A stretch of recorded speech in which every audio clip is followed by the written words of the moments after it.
Dis-lui que nous savons où trouver un léopard. Et demande-lui s'il veut venir le chasser. waxaa la rabaa shibala inta jooga nin gaartana la raba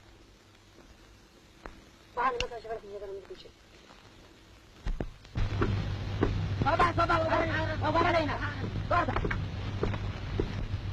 صباح وأجار لنا شباب ما جنوا شجرة ركيت وقع أجار صباح ها صباح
Voilà.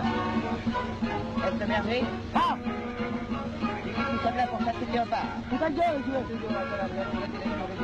Ah, on va Là? Allah haydin.